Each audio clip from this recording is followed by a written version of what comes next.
The room was all glass, all tensioned, high above the Manhattan skyline. Floor-to-ceiling windows stretched across 3 walls of the penthouse boardroom, but no one was looking at the view. Instead, 15 men and women in suits crowded around.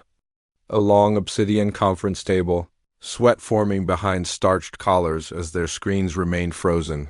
Daniel Voss, CEO of Helix Core Technologies, stood at the head of the table, sleeves rolled to his elbows, jaw locked. Staring at the blinking red error on the main wall monitor, system locked, access denied, critical, node breach detected, asterisk, if this story resonated with you, hit like, spread the word, and tell us where you're watching from. The message had been looping for hours, their core servers were down. A back-end encryption firewall had triggered a security lockdown across every platform. Just days before the company's $1.7 billion IPO, no one knew if it was an internal bug or external breach. Either way, the damage was growing. A man in his 30s, Helix Core's lead security consultant, Max Chen, looked up from his laptop, face pale. "We've exhausted every route, every key fails. The override commands aren't responding. It's like the system doesn't recognize us anymore." Daniel's voice cut through the room.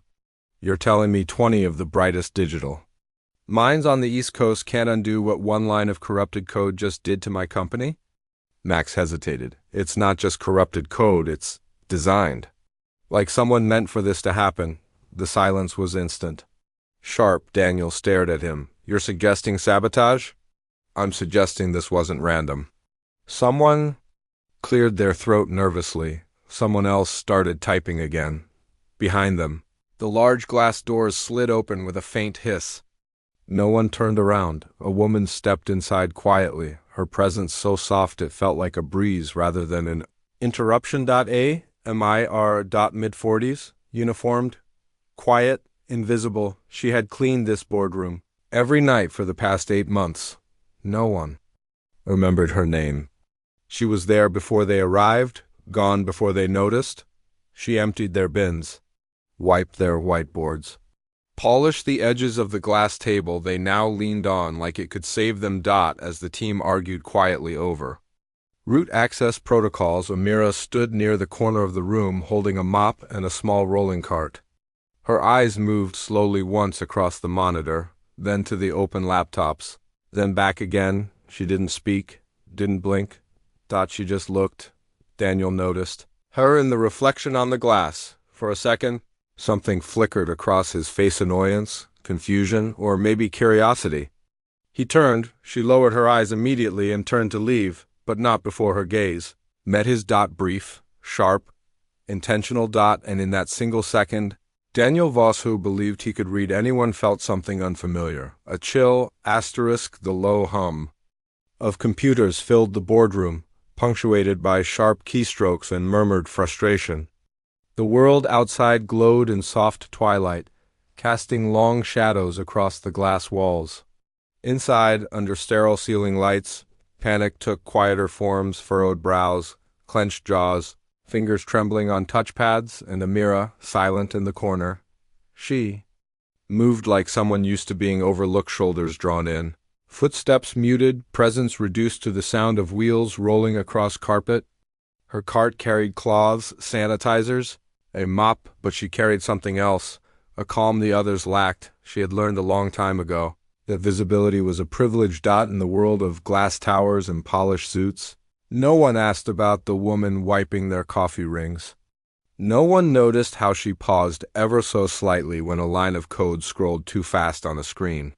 No one wondered why she lingered an extra beat by the server racks on her night shifts.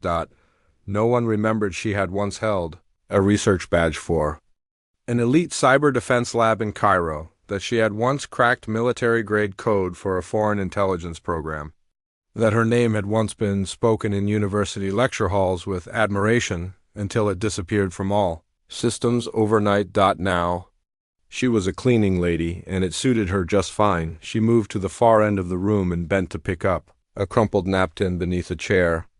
When she rose, her eyes briefly scanned the laptop screen beside her. A senior systems engineer had left a diagnostic panel, open white text on a black interface. Flickering with a pattern too familiar, Amira blinked. It wasn't just a breach. It was a recursive loop. She saw it instantly. A time-stamped sequence in the lower corner off by 3 digits, subtle, almost elegant, like a signature, a code she hadn't seen in nearly a decade. Her fingers twitched instinctively. But she didn't move, didn't speak. Across the room, Max Chun slammed his laptop shut. We're chasing our own tails. Every time we try to reset the environment, it regenerates a new structure. Like the system is rewriting itself faster than we can intervene. Daniel Voss stood near the monitor, jaw tight, fingers pinching the bridge of his nose. We're 48 hours from going public, and we can't even log into our own backbone. I don't care how smart this thing is, break it. Amira turned back to her cart. She wiped her hands on a cloth slowly, mind racing. She hadn't written that exact sequence, but it was built on something she'd once developed, something she thought had been destroyed when she left the lab in Cairo, something that had been dangerous, enough to cost her country. Someone here had revived it, and they didn't even know what they were dealing with. She took one last glance at the recursive sequence pulsing on the screen. She could stop it. Not in hours. Not with a team. In under a minute. She tightened her grip on the mop and turned to leave. Her job was to clean up other people's messes. But this was hers. It began with a minor glitch, at least. That's what the engineers had called it. Just a flicker. A skipped sequence. A tiny inconsistency in the server's time logs. Daniel Voss didn't blink. In his world, small problems were squashed before they ever mattered. That was the point of having the best, the brightest coders, the fastest thinkers, the most expensive consultants money could buy. But that was 48 hours ago. Now, he sat alone in the same glass-walled boardroom, his back to the skyline, watching a silent monitor scroll line after line of error logs like a digital obituary for his empire. Access denied, node corrupted. Root path invalid? 20. That was the number.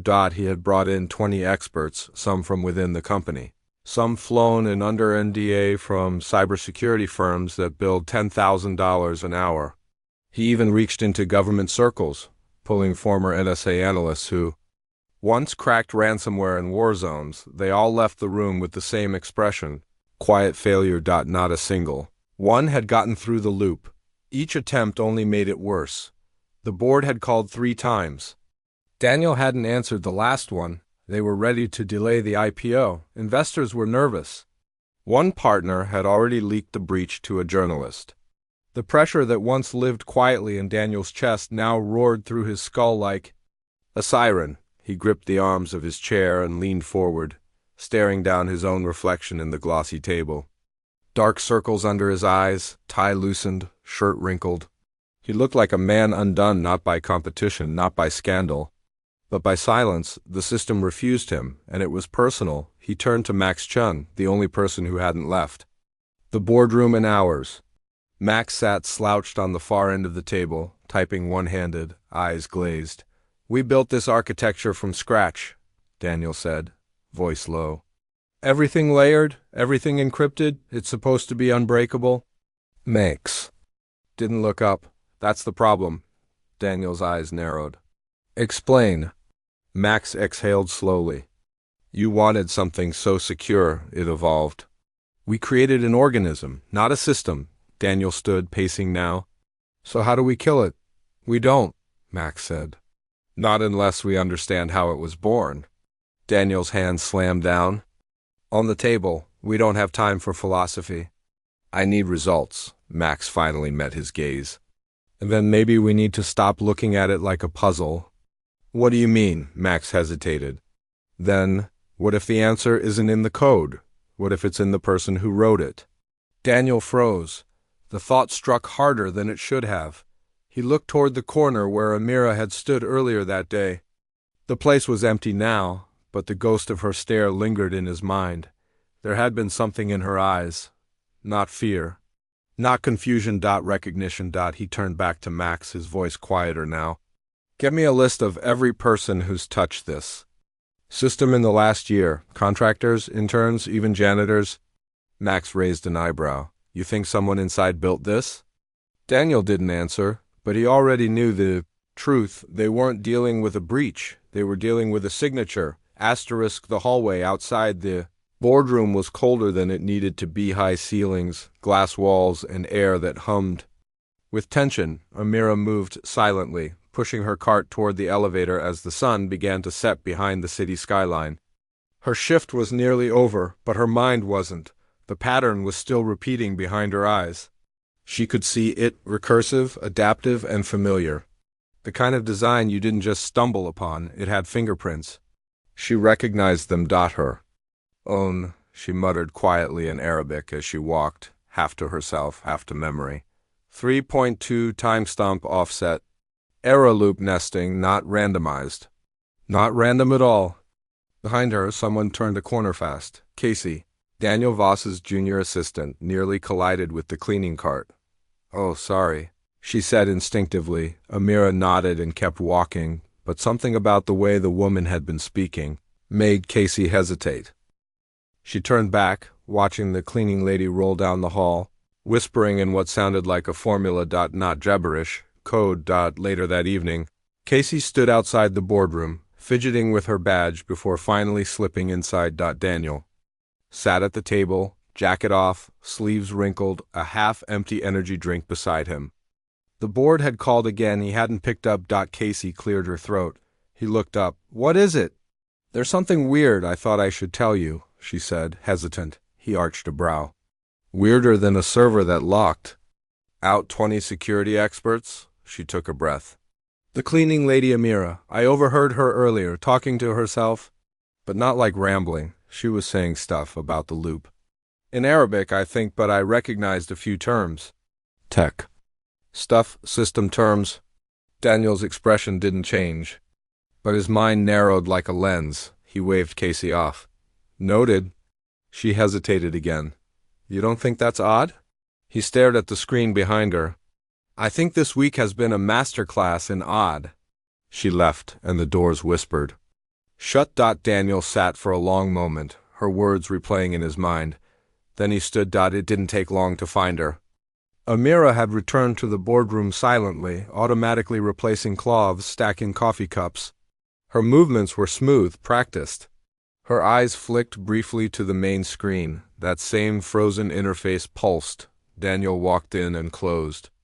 The door behind him, Amira turned slowly. He said nothing at first, just watched her. You were staring at the diagnostic loop earlier. He said quietly. She said nothing. You understood it, didn't you? Still nothing. Daniel's jaw tensed. Why didn't you say anything? Amira met his gaze, calm, sharp, measured. Because no one asked, she said. The air between them froze. Daniel glanced at the monitor again. His mind spun through the absurdity, the risk, the headlines if this went wrong, but he also remembered the way 20 trained minds had failed, and the way she had looked at that code like someone. Reading a memory, not a mystery, he exhaled once, then nodded toward the keyboard. Try. Asterisk. Amira didn't hesitate. She stepped toward the terminal like she had done 1,000 times before, not as a janitor, but as a woman returning to a language she once spoke fluently in rooms where her name carried weight, not silence. Daniel stood to the side, arms crossed. The only sound in the room, the low whir of the server tower and the distant pulse of city traffic beyond the glass. No one else had been invited to witness this moment, just him, just her. And the screen. Amira sat down and adjusted the monitor slightly. The error messages still blinked in angry red. System override denied, root access invalid. Her fingers hovered above the keys, then moved with quiet certainty, fast, deliberate, rhythmic. She didn't hesitate, didn't pause to analyze. She wasn't decoding the system, she was undoing it from the inside out. Her first command was invisible, typed without prompt. The second line disabled the recursive delay sequence. The third introduced a timestamp bypass, offsetting the system's false security mirror. The fourth injected a logic flaw, one that only made sense if you had once written it yourself. Daniel watched the screen flicker. The errors slowed, then stopped. A blinking cursor returned to the top left corner. Access granted. Helix score. System status. Restored. Elapsed time. 47 seconds. Amira leaned back, expression unreadable. The screen went dark as she entered one final command. Exit. Clear _ Tracin. She wiped the keyboard with a cloth. Daniel stared, unmoving. You just... He stopped himself, blinking, then stepped forward. What did you just do? She stood, collecting her gloves. I reversed the lockout, she said, voice flat. It was meant to collapse, not to destroy. It was looping on its own fear. Daniel opened his mouth to ask more, but she was already moving toward the door. Quiet as ever, cart rolling behind her, he followed. Wait, you bypassed a recursive failsafe in under a minute, that code. It wasn't ours. Where did it come from? Amira paused just outside the boardroom. I've seen it before. Where? He demanded. She turned to face him. Her eyes weren't afraid. They weren't proud. They were tired, in another life. And with that she walked away. Daniel stood frozen in the hallway. His empire now safe? But his certainty shattered. The problem hadn't been code. The problem had been what and who they overlooked. And somewhere, buried in the lines she had, just erased, was a name he didn't yet know he should fear. * Daniel Voss had made billions predicting patterns human, digital, economic, but nothing about Amira fit. She had no rhythm, no expected arc. She didn't want money. She didn't ask for credit. She just disappeared, and that, more than anything, made him spiral. He sat alone in his office the next morning, city lights, dimmed by dawn haze. The room was quiet except for the gentle hum of his assistant's voice from outside the glass wall. A secure folder sat open on his screen. Subject: Amira Youssef. Origin: Cairo, Egypt. Immigration date: 2018. Current occupation: custodial contractor, Voss Tech. Education: none listed. Previous employment: blank. Social presence: none. Driver's license issued 2020. Nothing made sense. How does someone do that and have no history? Daniel muttered. He tapped the trackpad and flipped through the attachments. Scans of immigration. Forms, a faded apartment lease. A single emergency contact now disconnected. But at the very bottom of the report, one note made his eyes pause. 2009 to 2011. Resided near Al Nazra compound. Southern Egypt, classified military research base, now defunct. Decommissioned after facility breach and data loss. Daniel's stomach tightened. He highlighted the phrase, Al Nazra compound. He whispered, What were you doing there, Amira? He turned toward Max Chun, who had been standing silently near the coffee machine, sipping his third espresso. Have you ever heard of Al Nazra? Max blinked. Yeah, rumors mostly. Supposed to be some kind of cyber warfare facility. Closed. Down after a leak? No one really knows what happened. Why? Daniel rotated his screen toward him. Max squinted. That's where she lived. Daniel nodded once. For 2 years. Max leaned in. You don't think she was part of it? She erased that lockout in 47 seconds, Daniel said flatly. That wasn't guessing. That was muscle memory. Max lowered the cup. We have a ghost in our system. And now we have a ghost in our building. Daniel leaned back, eyes still fixed on the file. No, not a ghost. A survivor. He picked up his phone and dialed the number for private security. I want eyes on her, he said. I want to know where she lives, who she speaks to, where she came from. Everything, quietly. She's not to be approached. The man on the line hesitated. May I ask why? Daniel stared at the screen. At the empty spaces. At the line that read, prior education. Unknown. Digital footprint, none, because either she's the smartest person in this building, he said slowly, or the most dangerous. Outside, the day began to stir the city, waking up unaware that its most powerful tech company had just been saved by a woman with no past, a woman who now walked the edge of Daniel's obsession. And somewhere beneath the surface, deeper than anyone realized, the code she had buried wasn't gone. It was waiting. The footage wasn't even flagged. Daniel had to dig it out himself, buried under weeks of benign logs and maintenance reports. But at 2:17 a.m., timestamp 6 days before the system meltdown, there she was. Amir, no cart, no gloves. Just her. Walking with calm precision down the server wing long after staff hours, Long after anyone with clearance should have been there. Daniel froze the frame. She stood before the access door, hands still, posture straight. She wasn't fumbling for a badge or looking over her shoulder. She was waiting. The camera flickered, glitching once. When it resumed, she was inside. No access log, no motion trigger.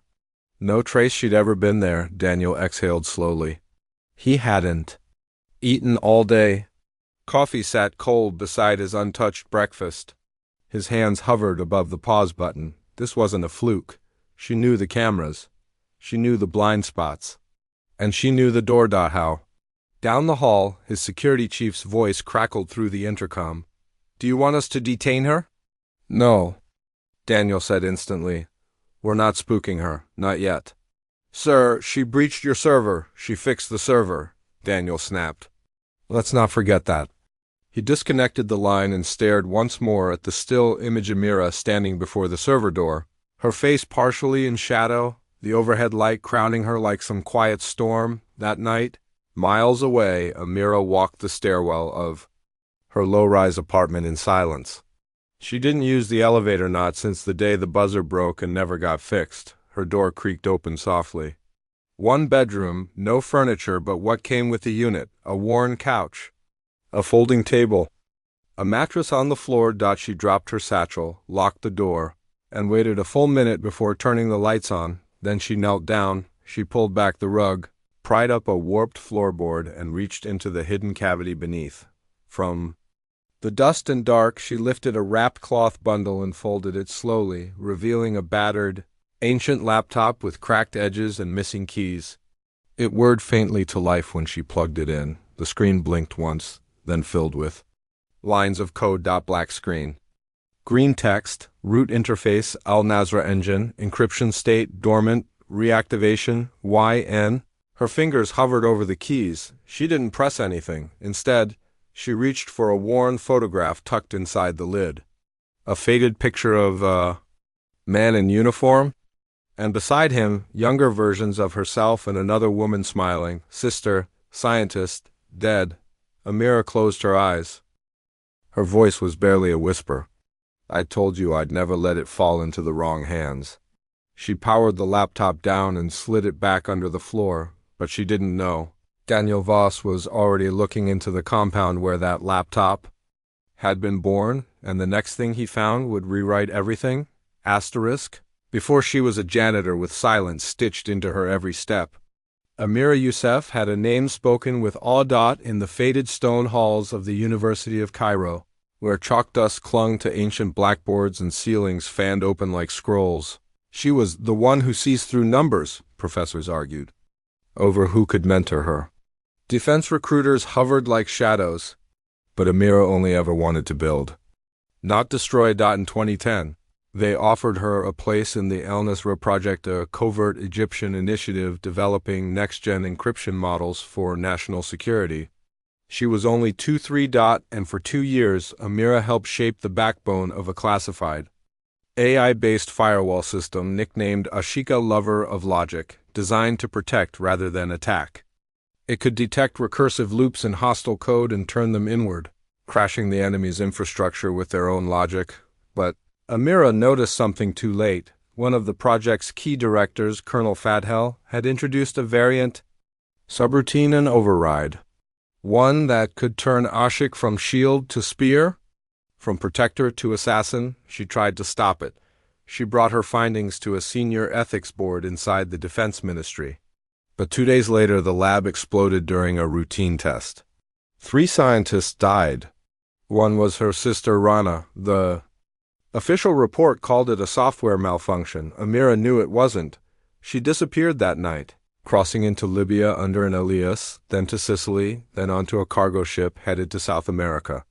By the time she surfaced again in Texas, she was a different person with hands that scrubbed more than they coded, but she never stopped watching. One day, 5 years later, a letter arrived at a Cairo journalist's desk. It had no return address. Inside, pages of fragmented code, testimony, a single photograph of a chalkboard from the Al-Nazra lab, and one chilling sentence. It was not a malfunction, it was deployed. The letter was published in an obscure academic blog. It was dismissed. By most. But it reached the eyes of two former analysts in Germany and one private intelligence firm in D.C., and now it had reached Daniel Voss. He sat at his desk, reading the translated copy. His fingers trembled slightly as he reached the end. The formatting, the syntax.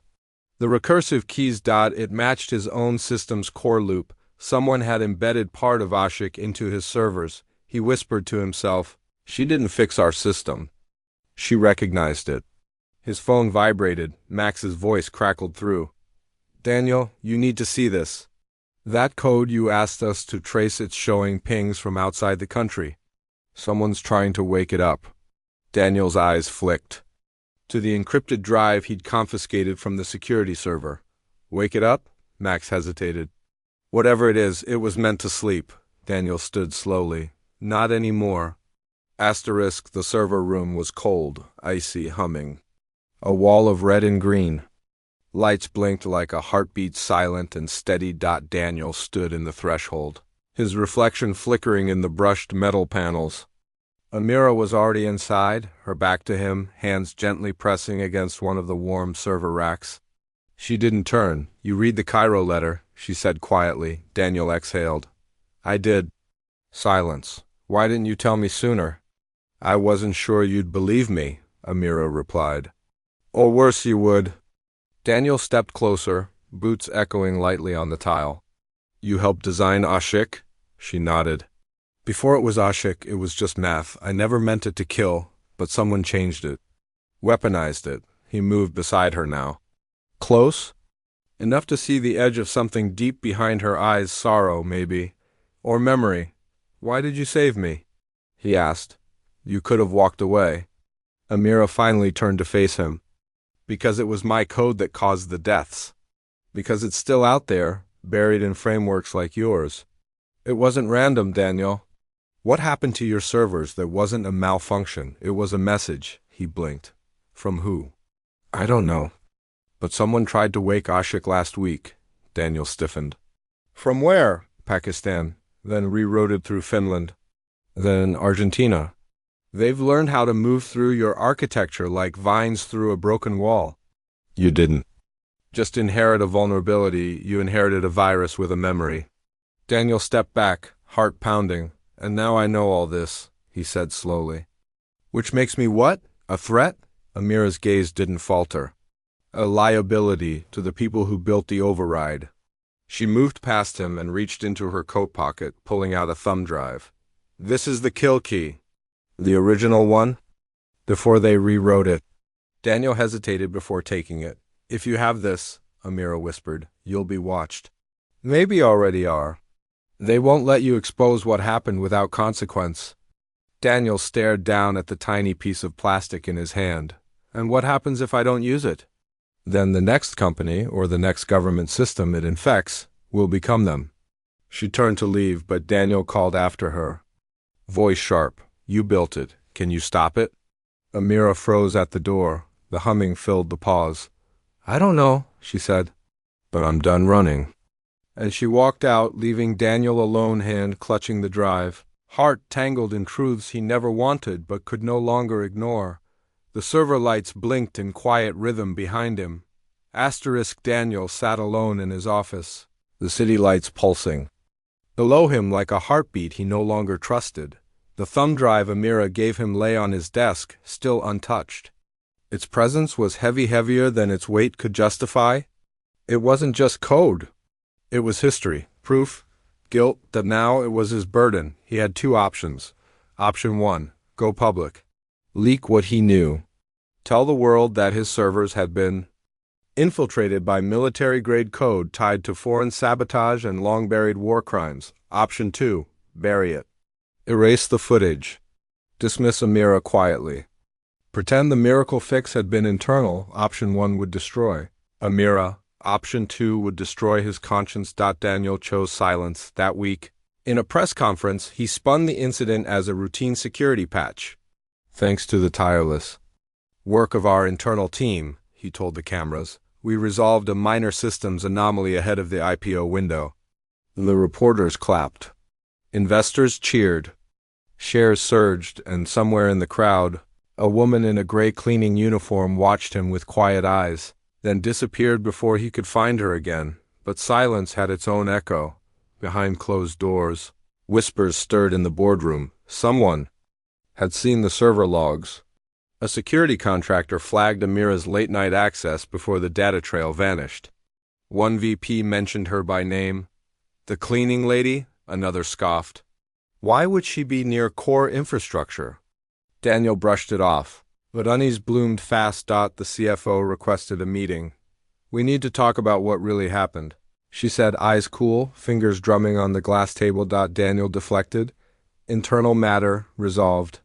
But she didn't blink. Your silence tells me it wasn't. And if you're covering something up, Daniel, the fallout won't be internal. It'll be federal. That night, Daniel couldn't sleep.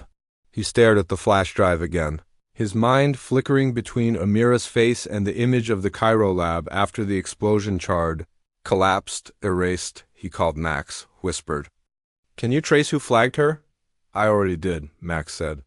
It wasn't one of ours. What do you mean? The ping came from offshore, a black site node, no return channel. Daniel's chest tightened. The truth was no longer just a threat to his company. It was bait. And someone out there wanted it to stay buried, no matter the cost. The envelope arrived on a gray Wednesday. No return address, no courier signature. Just Daniel's name handwritten on the front in the precise, slanted script he recognized.